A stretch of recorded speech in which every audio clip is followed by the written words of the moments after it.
All right, so the Affordable Care Act is off and running. We are in May right now, so we have 5 months under our belt. I'm Rebecca Gordon with Gordon Marketing here in beautiful Noblesville, Indiana, and I'm making this video to really plant some seeds as to what do we do now. We know that open enrollment is officially closed, right? It ended the end of March.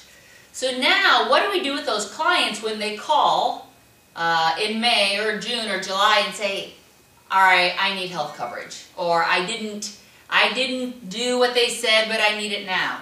What do you do with them? What are your options? And also, how do you really think about the small group market now? Because if you're looking to really cash in on the Affordable Care Act, you need to be looking at the small group market.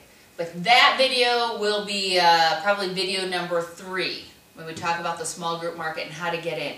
Right now I want to talk about if the phone rings, how do you get that person covered?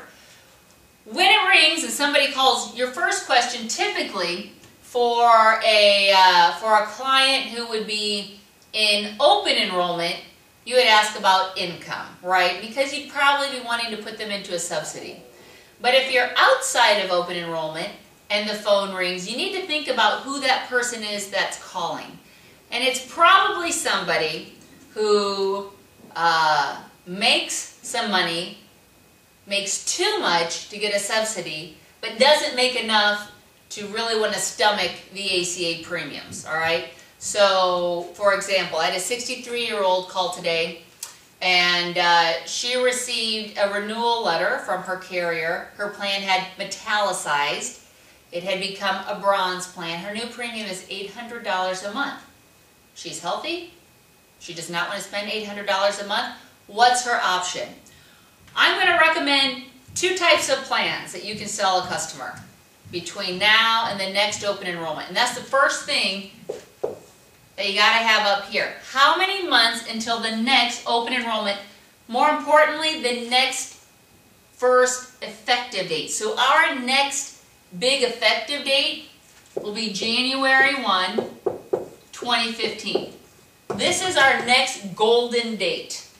Just because I can enroll somebody during the next open enrollment, which will be November 15th, their policy won't go into effect until January 15th. So if I have somebody calling me today, we'll say today is May 5th, I know that I want to get them covered until January 1st, 2015. I want to cover this gap. Now, unless they have a qualifying event, they're not getting an ACA plan. So qualifying events, you get pregnant, you have a baby, you get married, you get divorced, you lose your group benefits, and again we're going to talk about that in the small group market. So if you don't have a qualifying event, where can you buy a plan? So my suggestion is you look at Assurance Affordable Health Access, which we call AHA. Affordable Health Access by Assurant Health. I've worked in the limited benefit market for probably 10 years now. This is by far the best scheduled benefit plan on the market. And I want to tell you why the timing is perfect to sell it. First, let's talk about what the plan isn't and what it is. It is not major medical. So it's not major medical. Therefore, it is not AC compliant, right? So you will have a penalty. All right. It is health insurance, and it is permanent health insurance, and that's a key word. As long as you pay your monthly premiums, you can keep this plan forever until you age into Medicare. It is guaranteed renewable.